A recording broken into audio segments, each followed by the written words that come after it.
Hey, everybody, it's Liz. Welcome to the show. I'm joining you as usual from Central Virginia on the unceded ancestral lands of the Monacan Nation. And I think I mentioned this on a prior podcast episode. Just because I said ancestral lands does not mean that the Monacan Nation is not here anymore. They are. It's a federally recognized tribe. They have headquarters just up the road from me, along with a history museum. And they're among the first indigenous people of this nation to encounter European colonizers at Jamestown, where some of my own ancestors landed in the mid 1600s. And so I bring that up to remind you, as always, that you can find out whose native lands you're residing on by checking out the world map at native-land.ca. And also to suggest why stop there? Why not try to learn a little more about who these people are, where they are now, what's important to them, if possible, in their words, not just in the words of historians of European descent. And it isn't always easy to find this info depending on where you are. I know this to be true, but it's worth the hunt, which feels like a little foreshadowing to the conversation I'm about to have, but we'll get to that. Anyways, I will put that website in the show notes, and that's just a little food for thought for you. In the meantime, a little plug for my book, Home to Her, Walking the Transformative Path of the Sacred Feminine. It's out from Womancraft Publishing. It's available wherever you might buy or order your books. It won a 2023 Gold Nautilus Award, which is super exciting to me. These are books that are awards that are given to books that promote spiritual growth and conscious living. So it's kind of a big deal for me. If you're interested in buying it, would you consider doing so by purchasing it directly from Womancraft? They are an amazing independent woman-owned business. Or order it from your local bookstore. And if you read it and you liked it, you would bring me so much joy if you gave it a favorable review on Amazon or Goodreads. Beyond bringing me joy, which is nice, but there are bigger things at play here. You're paying it forward for somebody else, because every review helps other people find this information. And especially if you're starting to learn about this, it's not always easy to find it. So your reviews do make a difference. And the same goes for this podcast. If you like it, please consider leaving it a favorable review. Reviews on Apple Podcasts, iTunes are super helpful, but I'll take them anywhere. And last thing, get in touch. I always love to hear your feedback. Whatever you have to say about the show, you're welcome to send me a note via social, Instagram. It's always good. Email works. I'll put all that in the show notes. All right, and away we go. That's that. All right, so for today's episode, I'm so excited to have my two favorite witches returning to this show. I'm really crazy about their work in the world. I truly think they are two of the best writers out there today who are doing this work of what I think of as sacred activism. And I'll let them react to that. I don't know how they feel about that language, so we can talk about that. But to me, this is taking spiritual practice and magical tools out of the realms of just personal development and personal enrichment, and really applying them to this hard question of how are we actually going to turn this shit show of our culture around?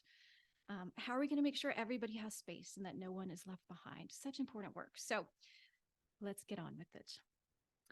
Risa Dickens and Amy Torok are the co-authors of New Moon Magic, 13 Anti-Capitalist Tools for Resistance and Re-Enchantment, which is coming out September of 2023. They are also the co-authors of Missing Witches, Reclaiming True Histories of Feminist Magic, both from North Atlantic Books, I think. Yes. Okay.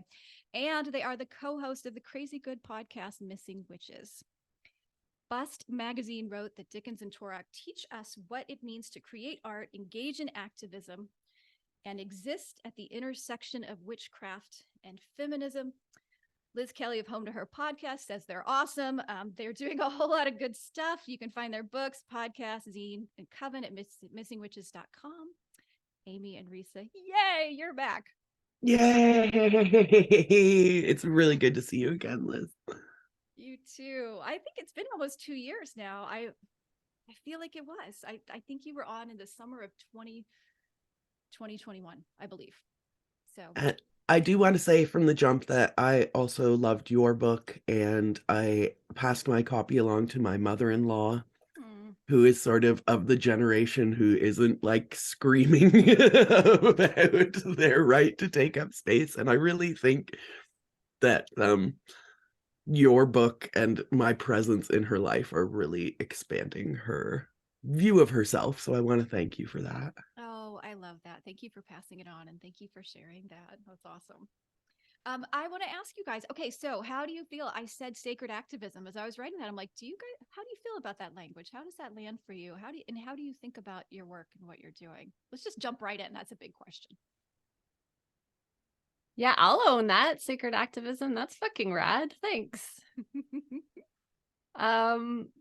It's tricky, you know, like the work of like accepting that you have put yourself in the place that you've put yourself is always is a strange part of being a writer and being a podcaster and building a community, that like part of myself would like to just sort of dissolve sometimes into the work of the collective and to not be centered as myself as a voice, you know. And so to claim that we're teaching people something about magic or anything really, that we're somebody to be followed for anything, kind of feels counterintuitive to the way that we work. Like we went out looking to teach each other, to teach ourselves stuff, and in the process like got to teach each other stuff, I got to learn so much from Amy in my process of like seeking out these stories. And that feels so ongoing. Like the more you discover how much you don't know. And that process is totally thrilling. And I do think that like, because we've had to like, and had the opportunity to like stop and think out loud about it in a community of people and in conversations with other thinkers who are like, how do we use these missing histories to give us strength today? Like how can these obfuscated stories strengthen our resistance, strengthen our activism, strengthen our magic, so that we don't get fucking burnt out, so that we can maintain hope when the world is literally on fire and the fire is breathing down our backs today, literally where we are.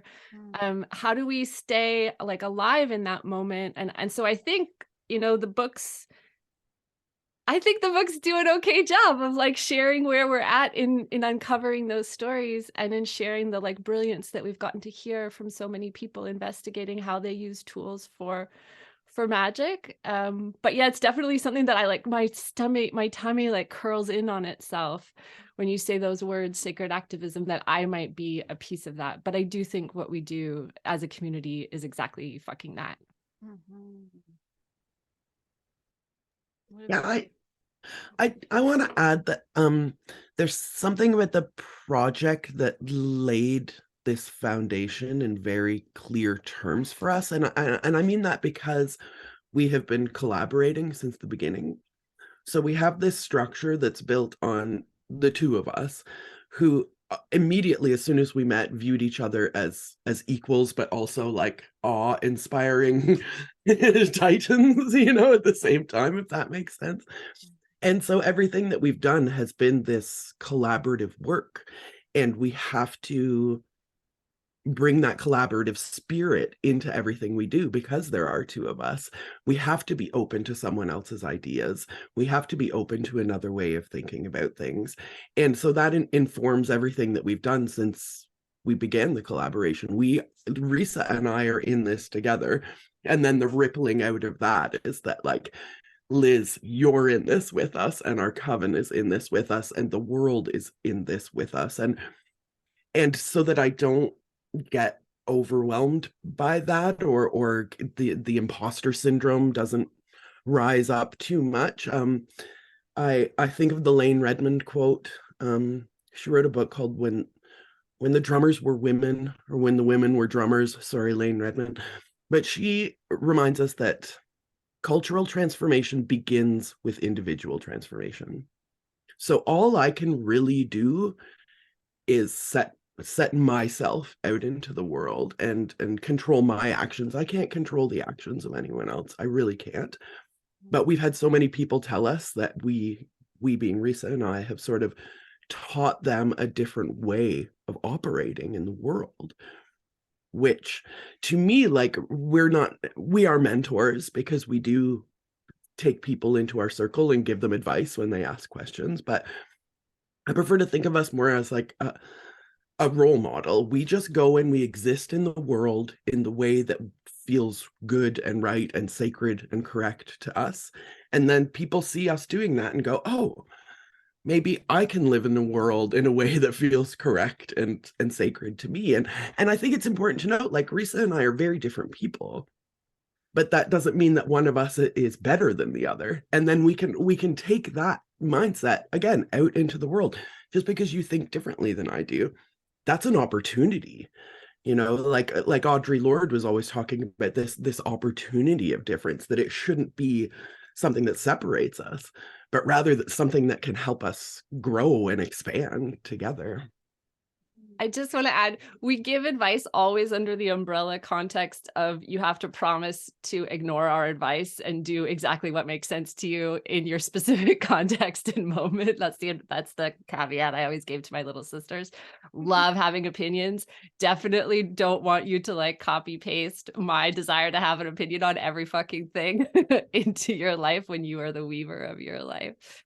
And yeah, we just feel really, really lucky to get to learn from so many people and for this to be kind of our jobs now. It's wild. Yeah. Well, and I was thinking too, as you're each answering that in really cool and different ways, that just how fraught our language can be with cultural baggage and patriarchal baggage. Like, even so, if I use the word, if I say sacred activist, I'll tell you what I mean by, well, I think I kind of said it in the intro, but what I mean by that is, and maybe what I have seen, or even, early on, when I was working with what I call the sacred feminine, is this sort of an insular spiral you can get, where your focus is purely on the self, and like, how am I going to make myself better? How am I going to make myself better? And of course, you transform yourself. That does, everybody you touched gets touched like that as well. But there's a way in which you can keep your focus completely insular and not really worry about whatever's happening outside of the self. And so I think of it as like taking whatever your spiritual practice is, or whatever your magic practice is, and going, hey, this is some real stuff. I might actually be able to, in whatever way I can, have an impact on the world around me at large, or in my community. And so that is what I mean by that. But I think it's interesting that the baggage of like activist or whatever, just like, can land on the shoulders with like, with ego of patriarchy, or something like that. Yeah.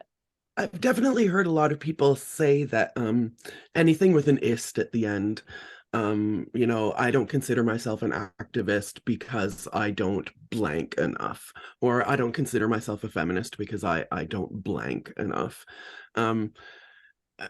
Again, it's the weight of language and the weight of labels is a lot, and it makes us want to reject them, because if we call ourselves something, then we sort of set ourselves up for scrutiny.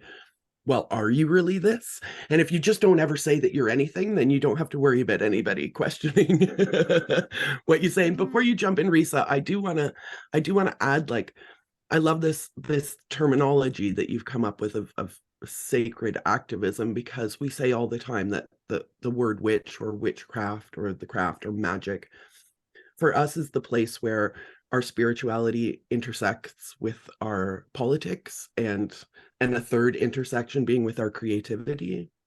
So when you blend spirituality and politics and creativity, I think what you get is witchcraft. I love that.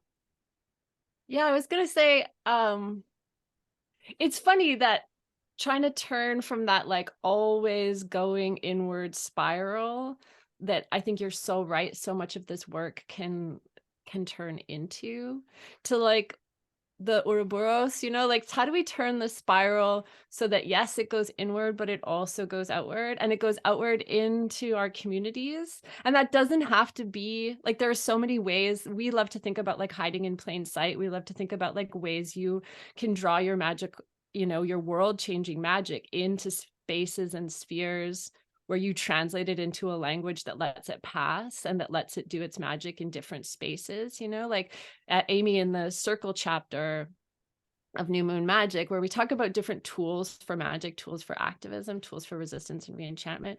I think that chapter is so core to everything we think about, because you know, she does a great job of describing like all our circles are magic. The circle is already magic. Anywhere you have a circle of people, whether it's a craft circle or a fucking book club, or you get together to play cards, those are all spheres of influence and spheres of openness and spheres of exchange. And so they're all sites of magic. They're all sites where we are transformed by each other. The rules are loosened a little bit in how we exchange, and we can uplift and transform. And so they're all political sites, right? So every time we want to think about like the magic of like, yeah, turning inward, healing, investigating, delving into my shadow, delving into, and then finding the place where that then loops back outward, loops back into my politics, loops back into what truths I will tell in public, you know, and then also loops wider out. Like witches also believe that we can affect the material world through non-material practices, right? And so, yes, we believe in literally, you know, mutual aid, community care, cook for your neighbors, bring food to a protest. Like, how are you involved? How does your body let you be involved? You know, where is your capacity allowing you to resist? But then also, you know, we also want to uplift that, like Nikki Sanchez said, like small things take on big space in the spiritual world. So small gestures of a desire, of a hopefulness or a desire for change, or tapping into your rage and acting that out, you know, in your altar, acting that out in a binding spell on, you know, folks who are trying to take rights away from others. Acting that out is also part of how we believe in acting out our power. And so that I think that all of that maps into that we call it like a witch's physics of time and space at one point in the book, you know, the like that way of thinking about going inward to go all the way outward. Yes. And Risa, I just saw you doing this with your hand. Sorry, listeners, you can't see that, but in my head, I was thinking limnus gate, infinity symbol, as you were saying that, because there's sort of like an contraction point, if you will, expansion point, and contraction, expansion, and it's ever flowing. Yeah. Yes. I also wanted to say that, like, you know, part of the activism or the resistance to that always going inwards for me comes from like irritation with the smugness of the new age, you know? Like that's why I felt so connected to Monica's show and New Age and Armageddon. It was like, I need people who are angry too, not just like so convinced that they're right with their lofty spiritual ideals. I was talking on a recent episode of the podcast about being so fucking annoyed at a yoga class where they were burning heavy, strong smelling scent without asking us whether that was okay. They were taking photos and videos without our consent. It just felt like, and everyone was so smug about it. Like, I'm tired of that kind of spirituality. I wasn't, you're reminding me something in your book about, I think it's about dirt or something. Like, I'm just like what you're saying. I'm wanting to throw dirt like all over the practice or something. Right? I think like dirt shows up in like every chapter. It's so core and fundamental to like who we are. I mean, as a species, as interspecies sharing this earth. And the fact that we call it dirt, we just like, if you take a handful of soil, it's literally everything. It's everything that you could imagine that exists on this planet. There's living organisms and rotting organisms and everything, and we just dirt. We call it dirt, but it's also like responsible for our ability to exist and eat and live on this planet. So for us, it's definitely a metaphor for all of the things that have been cast aside by colonialism, cast aside by white supremacy, cast aside by all of these ranking and hierarchies, where what's left at the very bottom of the ladder is actually the most important thing in the world. And we can take that and apply it to ourselves when we're feeling like dirt. We can flip that. I mean, witches love that, right? Let's invert, let's subvert. I feel like dirt today. Oh yeah, well, that means you're responsible for all life on this planet as we Right? know it. You're holding all the things. I mean, what could be better than that? Right.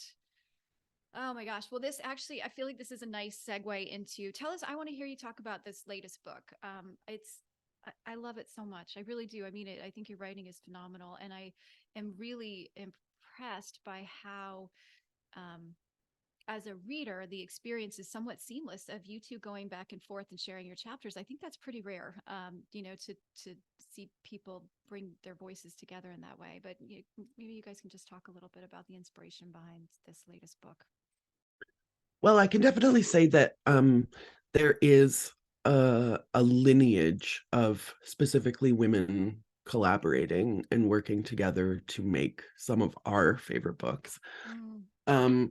We talk all the time, and Risa already mentioned Monica Shaw and Barbara Moore, who, Yes. again, they worked across an ocean collaborating. Like Risa and I have talked about this before. Can you imagine if we had to like send paper in a boat on the post across the sea and then wait a month to get each other's? I mean, all hail their perseverance and patience, because Yeah. we do not share this. No, we're both too fractured in our thinking. It never would have fucking happened. By the time it arrived, we would have been like, I don't remember writing it. Yeah, I already wrote something completely different. Yeah. I was going to say, though, I bet in that slow process, like a lot of just the angst just works itself out, like just gets carried across the ocean and then back. And you're like, what was I worried about? I don't know. And they produced The Great Cosmic Mother, which is so foundational for us. Yeah, really. And of course, we always bring up Witches, Midwives, and Nurses by Deirdre English and Barbara Ehrenreich, who it basically started as a pamphlet because they had something to say and they wanted to say it, and they wanted to say it together. And again, I think like I said from the jump, this started as a collaborative process from the very beginning. The first script, Risa took the lead on, and then we're pretty heavy-handed in each other, less so now that we have kind of we're on the train and the rhythm and we know how the track is laid out. But in the beginning it was so ultra collaborative that I think both of our voices were always coming through. And to add to that, again, this notion of equality, Risa and I aren't competing for page numbers, or when she succeeds, when Risa writes an amazing chapter, that's great for me. I'm not jealous. I'm like, amazing, this is part of my book too.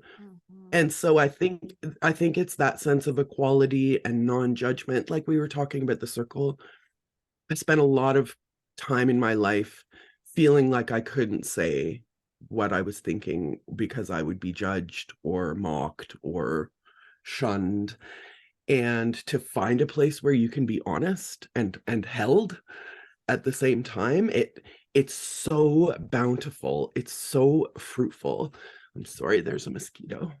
So listeners, if you pause and hear whooshy sounds, that's me trying to swat bugs. Flailing wildly at the screen right now. It's pretty and that's part of it, the flailing wildly, like the acceptance of the wild flailing. And Risa and I we will literally be like, I'm not sure if this is the best idea or the worst idea I ever had, so I'm going to put it past you and let you tell me if this is worth pursuing or not. But you need to have a trusting and comfortable space in order to even bring up the bad idea that becomes a good idea. Yeah, I'll just I'll add an extension to that thought, which is what so much of the book is. We started a practice within our coven. It started with each other of like yelling, celebrating the words, please expand. Like if someone started to go off on a detour and was like, oh, I'm lost, those are the places we want to get lost with you. Those are such interesting thoughts come out of those moments of divergence. And so we would, we'd laughed about teachers writing in the margins, like, please expand. And we always say that to each other. And those expansions exist in the book. So we each take the lead on a chapter, and then we write expansions into each other's chapters. And the book itself, this time the framework was thinking about tools of magic. So drawing through interviews, research, stories to pull together ways of recasting or rethinking about how we do this thing, like how we think about this work and what are the materials. It's so commodified, it's so commercialized now, the practice, the idea of witchcraft. And so there's always going to be people trying to sell you a kit of everything you need. And we really wanted to write something that reflected our experience, which is, just our experience, but our experience of playing with the tools around us and thinking and seeing how those opened up magic in our lives and changed our lives, and seeing how we could follow that through into other people's stories. And so that was fun and challenging and complicated. Like some of them were ideas, like in the geometry chapter, it starts with me being pretty honest about the fact that I found it really hard to write that chapter, but insisted on writing it anyway, that I felt like there was something there I needed to investigate. There's a line from a Margaret Atwood novel, Surfacing, I think, where she says, "There's something down there and I want it told." I think that's from Surfacing. She keeps diving down deeper and deeper into this lake. She knows there's some sort of carving or marking on the stone face. Well, I gotta go back and read that. I haven't read that since my 20s. Yeah. Yeah, I haven't either. So I may have just like fully flourished around like an undergrad memory. But I think about that all the time, that like I knew there was some reason why I was drawn to geometry. I'm not into ceremonial magic. So those stories of like, and I feel like a lot of that stuff ends up kind of just stealing from, Jewish mysticism and not really citing its sources. And it's kind of complicated to talk about. But I felt drawn to the idea of like acknowledging the lines and extensions, the way that we can make the built world and its assumptions and its delusions visible, and so that we can start to intercede and imagine different shapes that it might take. And then I was only in writing it that I had this memory that I describe in the book of like the moment when geometry became like an art practice that was really transcendent for me. And I was a small kid, and it was only in the writing that I remembered that there was this origin for me to feel drawn to this particular way of thinking about the magic in the world. And so a lot of the book, I think what's fun about the book, and I could be really wrong, but I think what's fun about it is you do hear us thinking through our own memories, our own processes while we're drawing in these histories and interviews and stories. I think there's a balance there that really speaks to how we work in community and in coven too. Mm-hmm. Yeah, I was thinking too, something you said about, and you did, but basically working with what you have, like working with what's available to you. And I'm always thinking from a historical perspective too, their historical, whatever perspective, that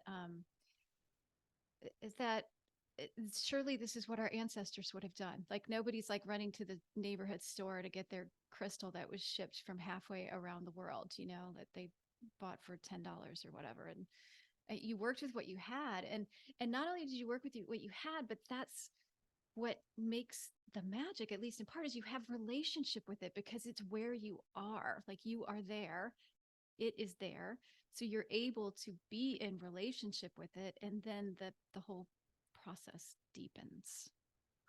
Yeah, I mean that's kind of the thrust of the whole book. I mean, we talk about, and I have to shout out Jer Bear Jones, who sort of coined the term availableism, and that comes up in the art chapter, and it also comes up in divination, of just like looking around, seeing what you have. There are so many divination practices that are like watching a spider on a web. Like you can't buy a spider and web in a store and, you know, place it in a tree and wait.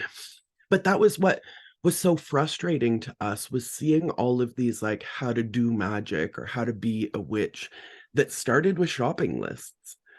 And for us, you know, whether it's an art practice or a divination practice or your notion of what magic means, it's not about what you can go out and buy at all. And this, and even though it's fun, and Risa and I both, you know, we love accoutrement and we love, you know, supporting artisans who are, you know, deftly carving pentagrams into mortar and pestle and stuff. Like, we love all that stuff, but we have to recognize that this is not how you enact magic. You know, there's a great Scott Cunningham quote that I will butcher, but basically the stone you find in the street has as much power as, you know, the crystal mined from wherever. And we believe that. We believe that, especially today, with the crushing commodification of literally everything, like we can't have hobbies anymore, we have to have side hustles, all of this stuff, the commodification of literally everything, we needed to speak out against that and say, no, the only thing required to be a witch, by my thinking, is a belief in your own power and your own agency and your ability to make a tiny rippling effect that echoes into the universe. Mm-hmm. Yeah, I've been thinking a lot. It's been a big inquiry for me, maybe all year, around the concept of enough. Like, what does it mean to be enough? What does it mean to have enough? And I see those things as very much intertwined. You know, if you know you are enough, then can that bring a lens to all the ways in which you are over consuming, whether that is, well, anything like natural resources, I don't know, entertainment, food. I mean, and all these things are good. You know, there's a delicate way in which you approach that question. But I do wonder if that commodification is fueled by the vast not enoughness that so many of us feel, and that I feel that patriarchal systems, you know, cultivate in myriad different ways. And so saying, I have enough, like right here, like I've got enough. Um, I don't know. That's such a powerful thing to me. And it's a responsible thing. It's not just saying, gosh darn it, I'm good enough. There was like an old SNL skit like a million years ago. Do you remember that guy, Stuart Smalley or something? Gosh darn it, I'm good enough and people like me. But it actually transforms how we take from the world. Because I think if we don't feel enough, then we just go and like try to fill that hole. Anyways. Yes, I just want to share. I was at the birthday party of twin 7-year-olds this weekend, and I had done, their mom told them I was a witch last time we were over, and they were like, Risa's a witch. And they asked me to do a spell with them last time, and I just did like a circle of protection. And one of the twins was like, I thought we would fly. And the other twin was like, I liked it. And then this time I was leaving their house, and they came running out, and they were like, can you do one more spell with us? One more spell. And they had music on. And I said, well, first of all, some songs are spells. So we had a dance party to Water Witch by Secret Sisters. And then I was leaving and they were coming with me, and I ran back to them and I was like, just remember, the only thing you really need to make a spell work is the magic that's already in you. And they so cutely were both like, yep, like, got it. You know, they were just like, they were like, got it. And like, 2 little 7-year-olds went off like, yeah. I love it. That's adorable. Oh my gosh. Well, I wanted to present something that I got not just from this book, but from your last book too, that I wanted to hear you reflect on.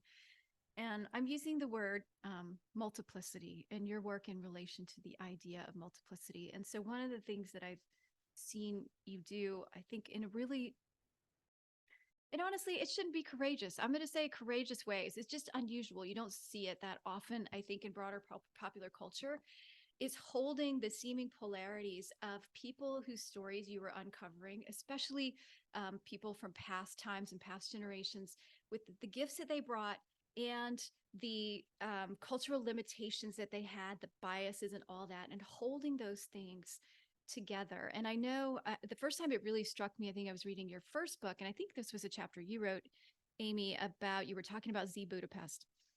And I'll put her name and her work in the show notes. We won't, but basically she was really pioneering in the 70s around witchcraft, and she also holds some really anti-trans views that she has just stuck her flag deep in the earth, and she's holding on to it for all her worth. And so how do we hold those things, in a culture that really wants the binary, really wants the either or, you're all good or you suck.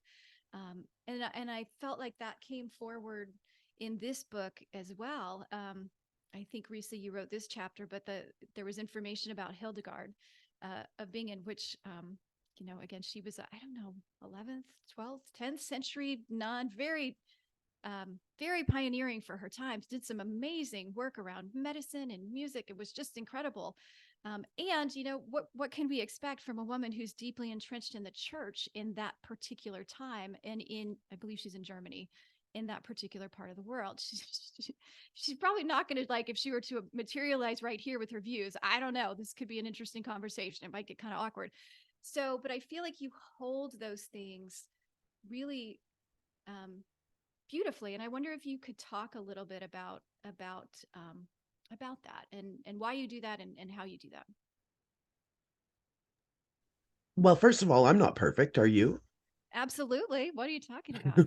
Then by all means, never make a mistake. Never say anything. if my almost 12-year-old daughter were here right now, she would say, I am perfectly imperfect.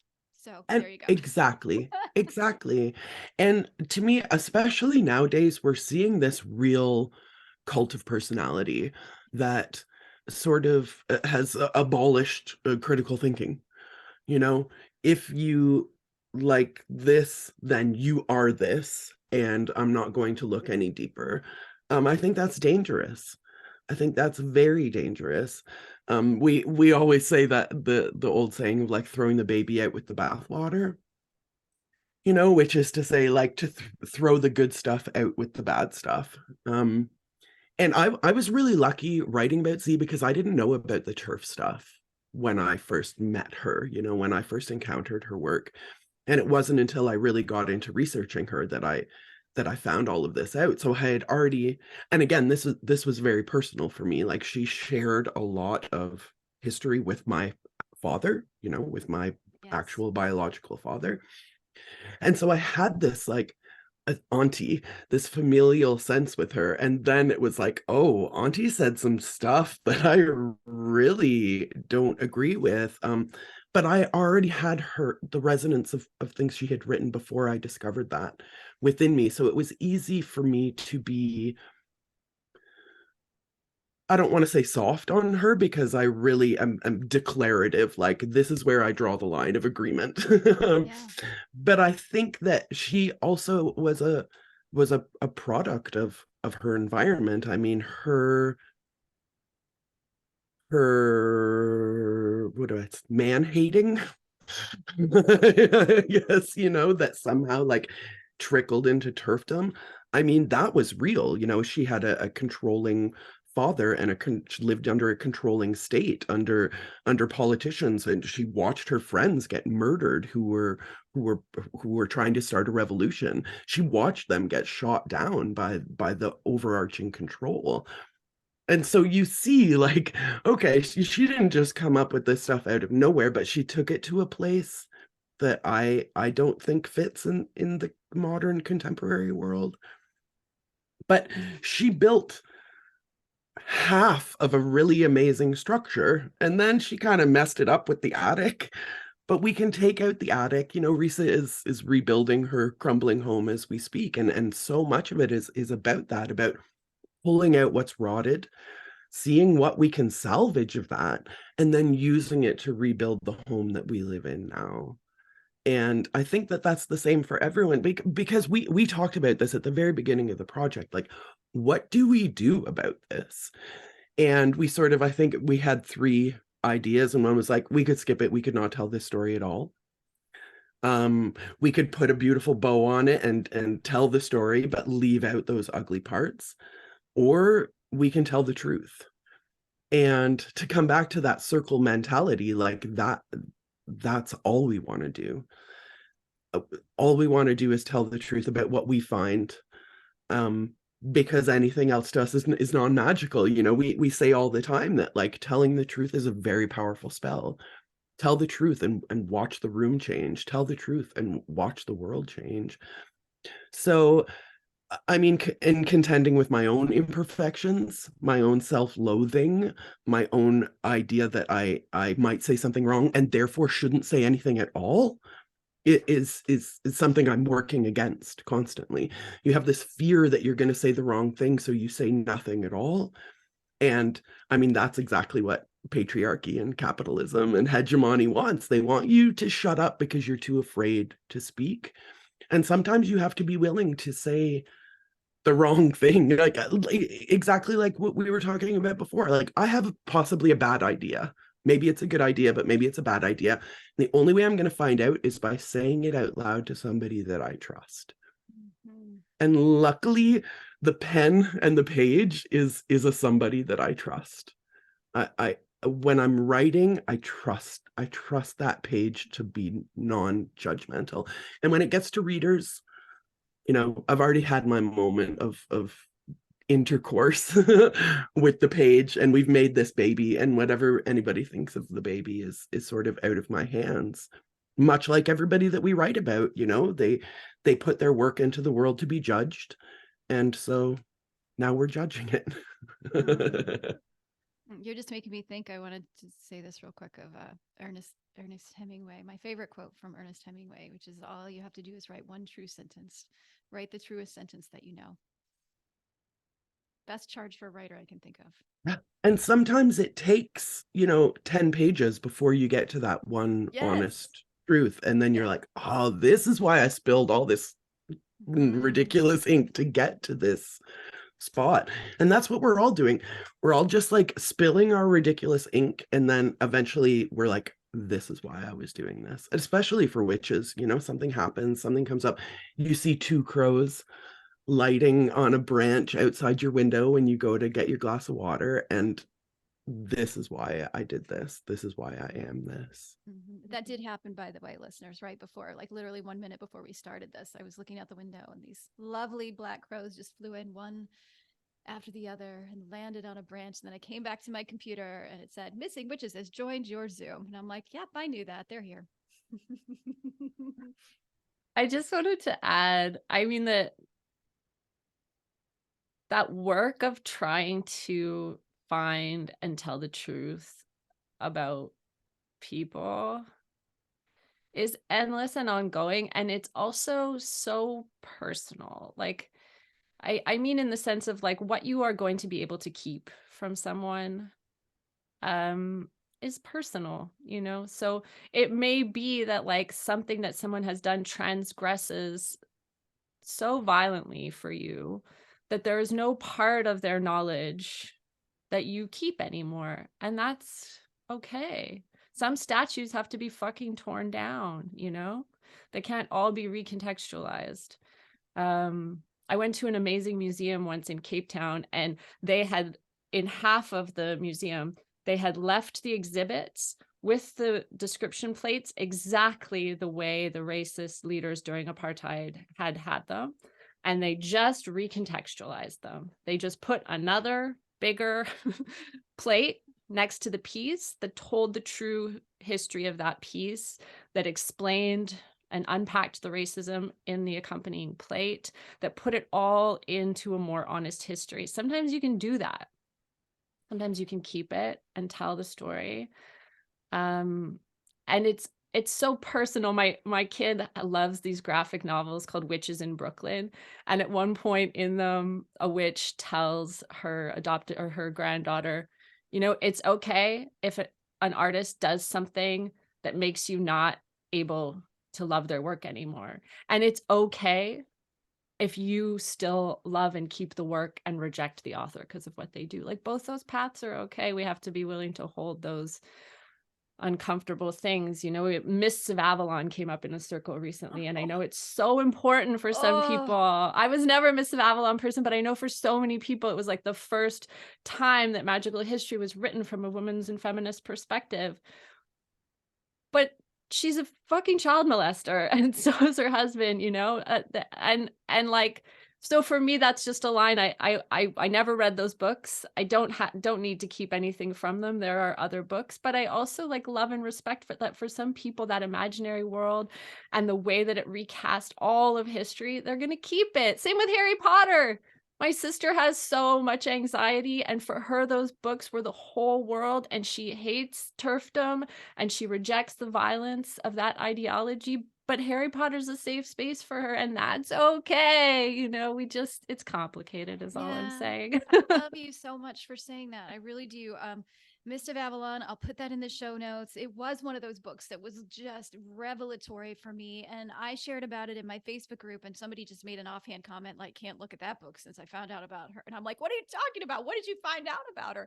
And now I'm like, I don't know what to do with the copy that I have because I can't recommend it. I don't feel like I can even pass it on to the library responsibly, and I can't open it again. So it just sits on my shelf and I can't revisit it. And as you were saying that, I was thinking about my own feelings about the word turf and the term and how I don't use it, because to me, it is a personal practice to me to not label people based on their worst traits. Like if I can, but I also have to say, as a white cisgender woman, it's a lot less charged for me perhaps than for somebody else. And so, and it's not the same. And I'm so grateful to the people in my Facebook group, the transgender people who have taken the time to educate me too, that it's not the same. Like, women throwing insults at them, like, men in dresses or something.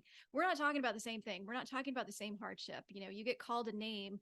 It might be uncomfortable for you. Somebody else gets called a name. It's wrapped up in literally your life being safe or not. So I get that it's not the same for everybody. I don't know. I appreciate that. I appreciate that reflection very much.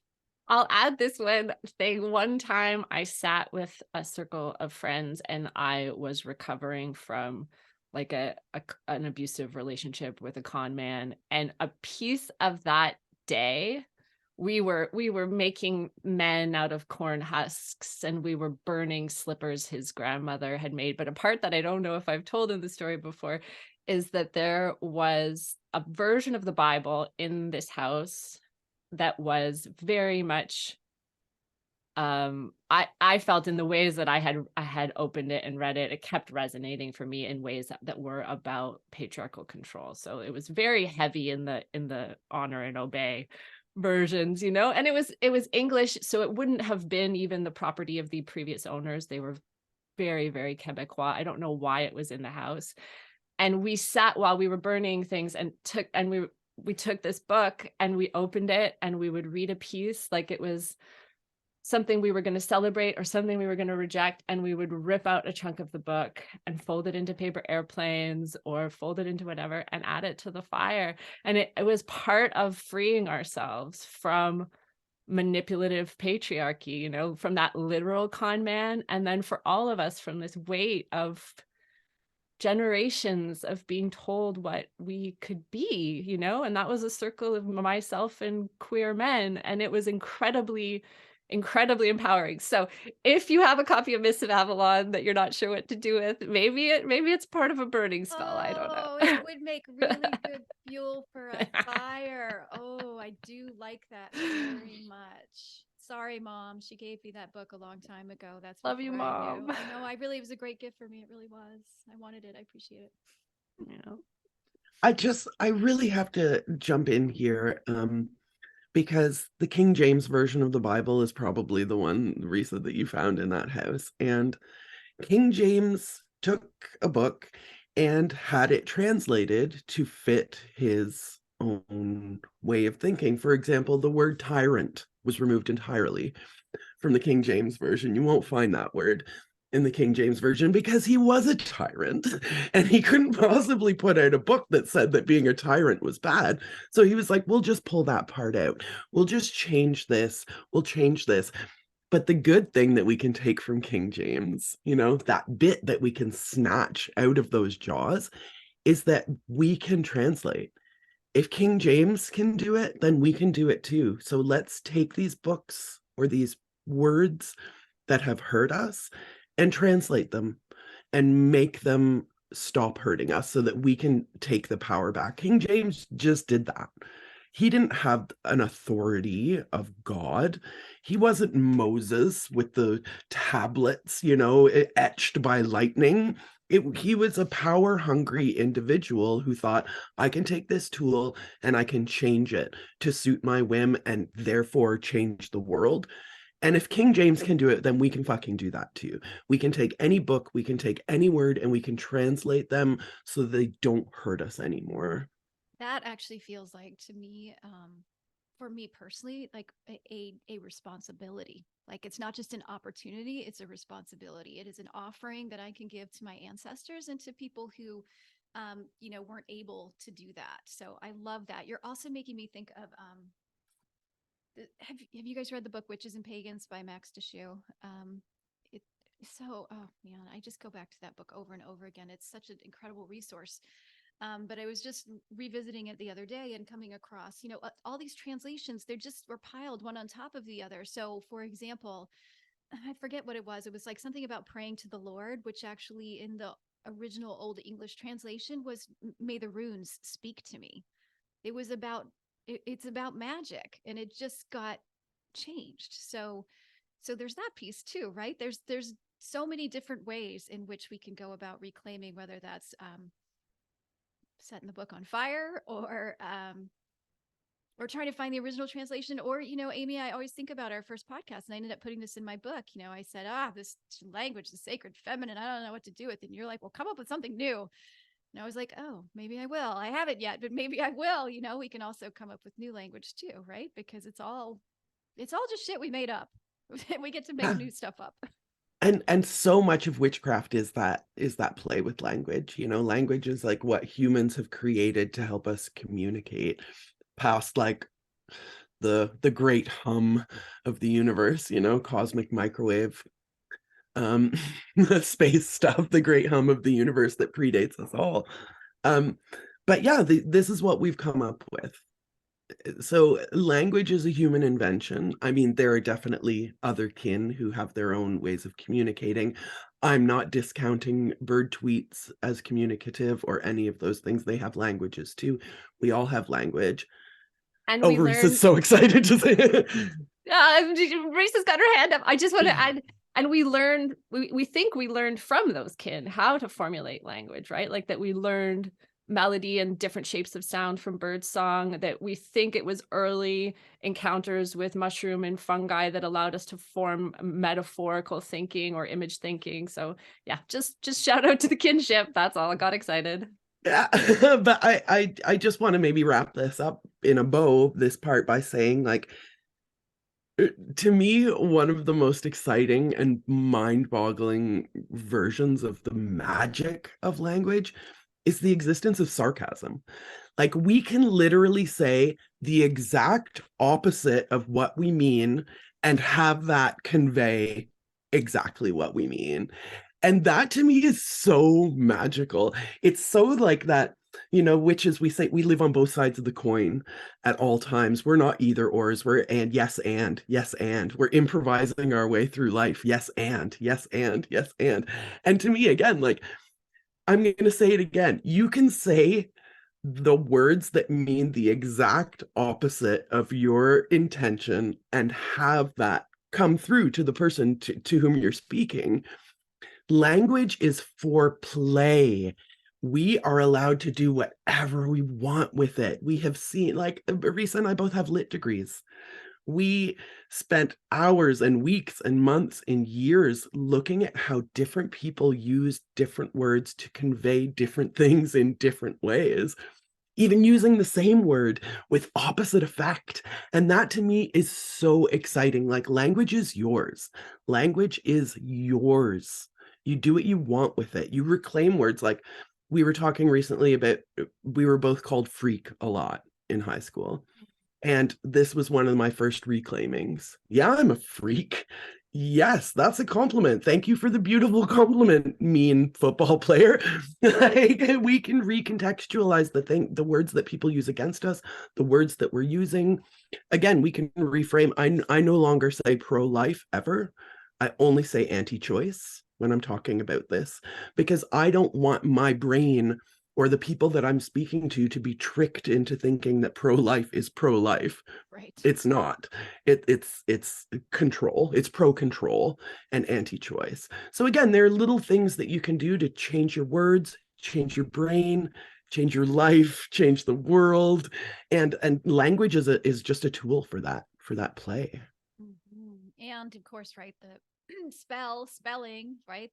That's a whole word, is we know where that comes from. Comes from magic. It's the whole idea that words have power. They have magic. They're imbued with magic. So let's spell the way we want to. I started to say appropriately. That's not what I'm trying to say, but the spell in consciously with intention. Yeah. Yeah, and that's something I thought about a lot in this book. Is like, we know maybe as a starting point that like we can change the world. That in theory, you're taught that as a kid, like you can change, you can do anything, you could go to the moon, you could be president. But then so much of the world is so built and so structured and so keeping you moving through a series of hoops and clocks, that it can be really hard to actually physically know that you have a power that is a change-making power. And so we want to like celebrate the fact and act of ritual as a way of like communicating with yourself, with your own brain and memory and energy and body, like sitting in and investing in and using tools like a knife or like a book, like the written word, to like focus in and guide your mind and body and heart and spirit and ancestors into coming back into an awareness that you do change the world. You can and you do change the world. And like that is a magic that I want everyone to know. I want people who feel trapped in late stage capitalism, who feel trapped in the brutality of inequality and racism and climate death in the world, to know that like this isn't a done fucking deal.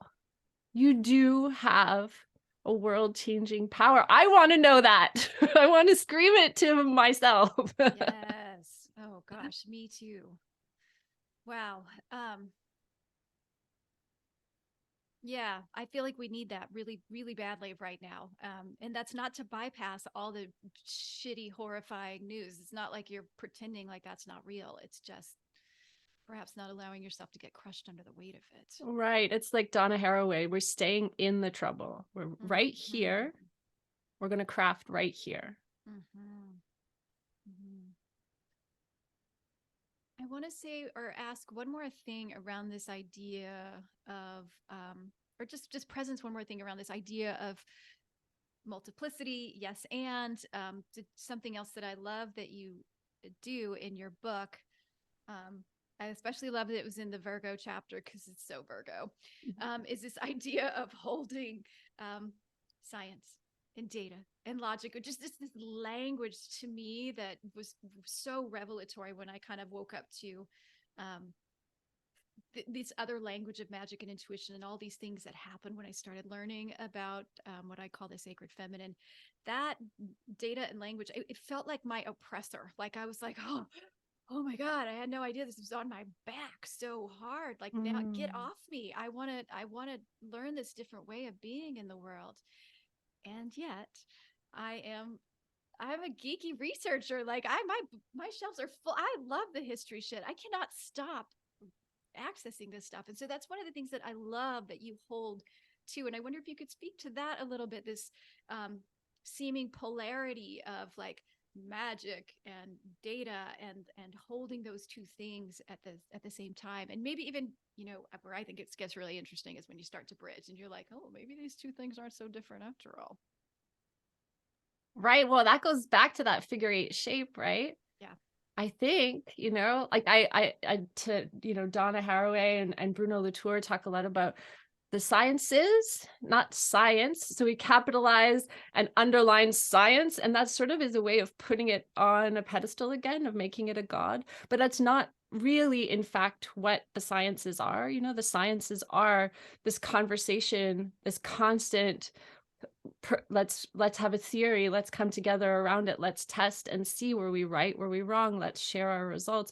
I come from my graduate writing was about the history of open source. I'm really interested in how people have made systems for surpassing that hierarchization of knowledge, and they built those open source systems because they remembered the commons. They remembered the common land. And so they have a shared history with witches, right? Because the common land, the taking of the common land, was part of that early capitalist accumulation, as Silvia Federici says it. And it was part of what was used to demonize witches and demonize women and demonize anyone who resisted the privatization of the commons. And so we do have this shared common whole to share our sources, and it doesn't mean everything should be owned by everybody. People have closed practices. There are languages and things that should be private or should be accessed with the appropriate rituals. But I do think that, like, celebrating the sciences is part of what witches have always done, that there's a relationship between those two that goes back to the beginning. Diane de Prima says we've spent all this time cutting out the magic from the history of the sciences. We'll take John Dee for everything he contributed to the history of mathematics, but we'll just pretend that he wasn't deep into fucking ceremonial magic. Or like we'll take Newton's laws, but we don't really want to talk about how much time he spent on alchemy. And she says, it's time to bring those two histories back together and see why one seeking fueled the other. What were we trying to find, and what did we find along the way? And were there big fucking questions that have still to be asked by all of those practices? And maybe in the interplay we can get closer, like, how do we save the world? Maybe we could work on that one together. And we have to shout out White Feather Hunter and White Feather's Witches in Labs project. We interviewed White Feather and some of her lab partners in a laboratory at Concordia University about witchcraft. And the witchcraft, I'm using scare quotes for your audio audience, and the witchcraft that we create in labs. And something that White Feather said, again, going back to the play of language and how language, informs and or creates the reality that we live in. White Feather said, hypotheses are prophecies. Methodology is ritual. And when you think about these words, these are synonyms, methodology and ritual. But like, when we deconstruct, we find one on the crazy, silly, makes no sense end of the spectrum, and the other one is like good, solid science. But it means exactly the same thing. When we look at something as scientists, as chemists, and we say, we think that when we combine these two things, this is what's going to happen. We don't know, but we're going to try it and find out. And I mean, obviously, that's hella witchcraft. That is what witches throughout all time have been doing. Plant medicine is science. And again, we can go back to White Feather Hunter, and when someone wants to debase our knowledge, we can say, hypotheses are prophecies. Methodology is ritual. And again, that's that place where we build that bridge that you're talking about. We're talking about exactly the same things, but one has been demeaned and one has been elevated. And I do want to sort of put a note on the Virgo chapter, because Virgo, we have this need to organize and control to a large degree. It's so delightful. And it is, and this is again where we find our ritual is trying to take the chaos of the universe and organize it into a way that we can understand. But I brought two witches to that circle. Majin Gonzalez Whippler and Genesis Peorage, because they were so different and so the same. You know, I say in the chapter so many times, like, I keep Majin in one pocket and Genesis in another pocket, because Majin has PhDs at the wazoo. She was initiated in Santeria and credits the Orisha with all of the good things that have happened in her life, but she also has, you know, spoken and academic conferences and you know, so Princeton and Harvard, and she is an academic. Her books are, here's the science behind what I'm saying, but also like, here's some stuff about angels. Whereas Genesis, like, whip smart, hyper intelligent, tested off the charts when they were in school, but quit school as soon as they could. You're not going to tell me what magic is. You know, Genesis was like, I'm going to experiment wildly, and was also very well read, like, was a big fan of occultists of their time, and reading a lot about them. But taking that, and instead of writing an academic paper about it, going into the streets and doing some kind of insane ritual that would make no sense to anyone on any kind of academic plane. So yeah, we witches, we are both of these things. And I even say in the chapter, like, I think if Majin and Genesis sat down together, they wouldn't really have had a possibility of meeting in this realm. But if they sat down together, that they wouldn't try to tell each other that the other one's approach was wrong. Like, I think that they would sit down and laugh and say, look at these different paths that we took, and yet here we are arriving at this same place of the power of magic, and the power that we can conjure. Whichever way we do that, whether you want to go and get a PhD or you want to go and frolic in the lake, to me, these are like equal acts of magic, and should be treated as such.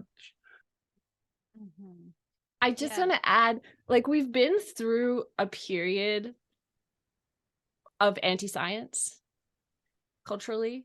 Yeah. And so we are really explicitly not anti-science. And it goes back to that, like, smugness of a lot of new age spaces, where you can get into this circle where, like, you and your people know the truth. And that has been used to harm us. Like, that has been used to damage women in particular. Like, multi-level marketing schemes specifically targeted women who needed to make more money, a little bit more money, to fucking keep their family afloat. And that logic was used to convince us, to separate us, to say that we know better.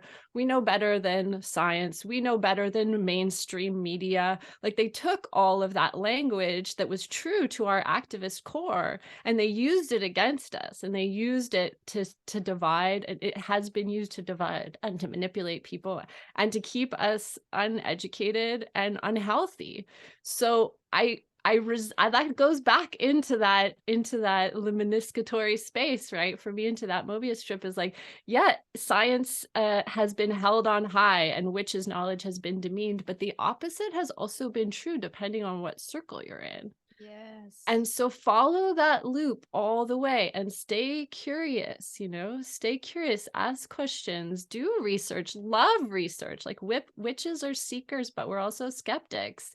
And we love the sciences, we want to know what animal cognition theorists are doing, or we want to know what the biology is of making our water safe. We're part of those systems too. So I wanted to send that loving call out to the witches who love science. I'm so glad you did. And I was thinking, like, the image that was coming to me, because I feel like I've had experience with that, and all it takes really, I think, is some experiences that cannot be explained by science, and then coupled that with, like in my case, chronic pain that Western medicine just absolutely couldn't help me with, and would flat out dismiss. That it was all in my head. And it can really push you over to the other side, right? Of like, no, I'm over here. I know what's really going on. And you know, like, this much. And the antidote to me, what I saw as you were talking is we're just going to bring it right back around, is dirt. Just getting my feet on the fucking ground, just dirt, like literally presencing myself bare feet outside here now. And I think for some reason that that brings me back into holding that Yeah. multiplicities. Yeah, well, and dirt is so much more than a metaphor, right? Like in the United States and in Canada, the vast majority of our arable farming land has been made addicted to nitrogen through the overuse of fertilizer. And so that teaches the plants that instead of building complex relationships with the bacteria, fungi, insects that live in there to get their nitrogen from those things breaking down and from a diversity of plant life, that they should only get it from this really like intense hit of nitrogen that we get when we give it fertilizer. And so it teaches the land not to be in communion, but to be an addict. And so we're literally standing on land that is in withdrawal. And so I think about Sophie Strand saying, how can I make of myself good soil, right? This is someone whose chronic illness is first and foremost in their mind. She knows that she writes in an encounter with death, right? And so she says, how can I be a medicine? How can I get out of this like addict thinking of I need one more heroic hit and then I will be cured? Well, maybe I can't be cured and maybe I'm not the most important.